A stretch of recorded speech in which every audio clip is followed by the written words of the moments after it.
Bonjour à toi qui regarde cette vidéo. Aujourd'hui, je vais parler du jeûne intermittent. Merci à tous ceux qui me suivent depuis un moment. Bienvenue à toutes les nouvelles personnes.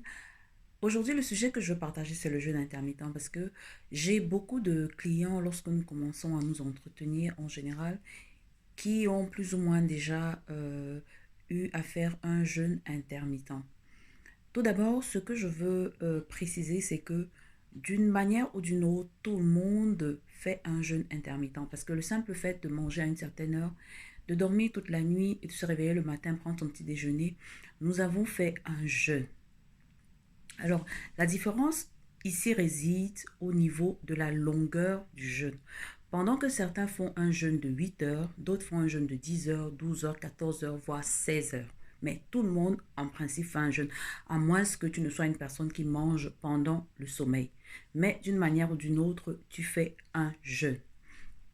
Maintenant, ce que j'aimerais partager aujourd'hui, c'est que avant d'entamer un jeûne intermittent, il faudrait être sûr que, à la base, tous les aliments, toute notre alimentation est saine.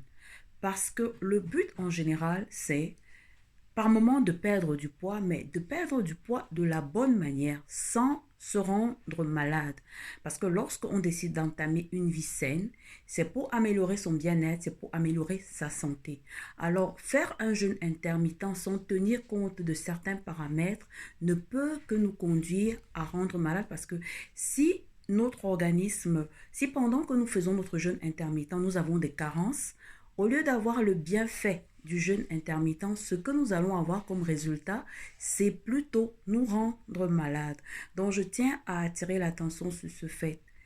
Ne pas se dire je m'affame parce qu'il faut que je maigrisse. Ne pas se dire que parce que c'est un phénomène de mode, il faut absolument que je fasse le jeûne intermittent alors que mon organisme ne me permet pas de supporter un jeûne.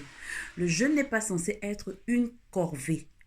Lorsque je décide de commencer un jeûne intermittent, il faudrait que je me rassure que j'ai la capacité de tenir pendant le jeûne intermittent. Donc, c'est le petit partage que j'ai voulu faire aujourd'hui. C'est bien de faire le jeûne intermittent, mais il faut être sûr que nous avons la capacité de tenir et nous n'allons pas mettre notre santé en danger.